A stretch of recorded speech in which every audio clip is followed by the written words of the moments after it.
All right, this is a fun lesson on humanism in the Renaissance. We're going to dig into the new kinds of thinking that were going on in the Renaissance. Objectives. Number one, I can define humanism. Number two, I can summarize how humanism developed. Number three, I can identify how humanism contrasted the power of the church and feudalism. How was it different than older thinking in the Middle Ages? And number four, I can contrast life centered around the church in the Middle Ages and humanist independence. So 3 and 4 are really about how did thinking and life in general change because of this new philosophy. You're going to start off with a little survey where you will read a statement and place an X in the column for whether you agree, or if you don't agree, whether you disagree with the statement. When you're done with that, count up your totals and read the scoring. I'm not going to read that now. I want you to do this first. Then you're going to continue this lesson, learn more about Renaissance thinking and how it developed. And as you're learning about this, keep in mind you're studying the birth of the modern world. Without the Renaissance, there would be no Leonardo da Vinci, William Shakespeare, Beethoven, Bronte sisters, no Vincent van Gogh, J.K. Rowling, Taylor Swift, or Eminem. Like, how terrible would the world be without all those wonderful people and others? So the Renaissance really matters. A couple definitions before you get started. The Renaissance was largely defined by 4 new ideas.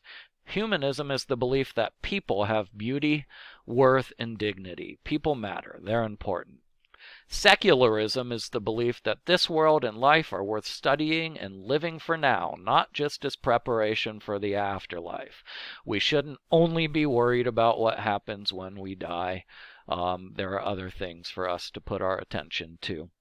Individualism, the belief that the individual alone, not just groups of people, can accomplish great things on their own. And skepticism, related to the word skeptical, the belief in the need to challenge accepted authorities' views.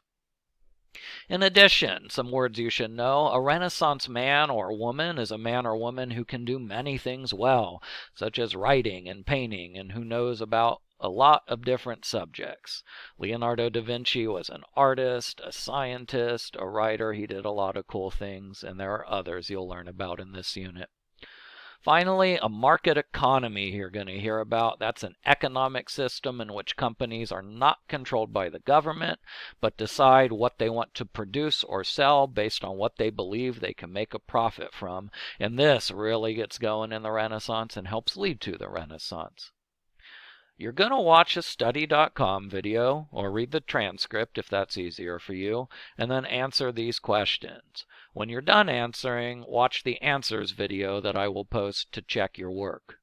Question number 1, what was life in Europe like before humanism developed?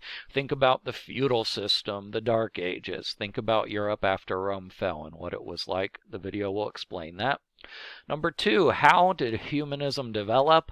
The video is going to give you 2 ways it developed, or 2 reasons why the church fell, which is part of it. You'll need to write those in here. Number 3, how did humanism change the idea of individual independence?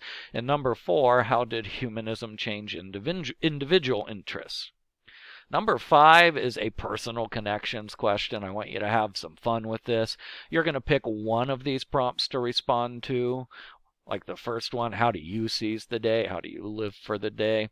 The second one, give an example how one person has changed the world in the 21st century. It's a chance for you to write about your favorite musician or writer or anyone else you think's important. Or you can write about the third one here. Are you skeptical of what you hear? Give an example or 2. So put some thought into that. And again, when you're done, go ahead, get all the answers, and then there's a brief 5-question quiz to do at the end as well. Good luck.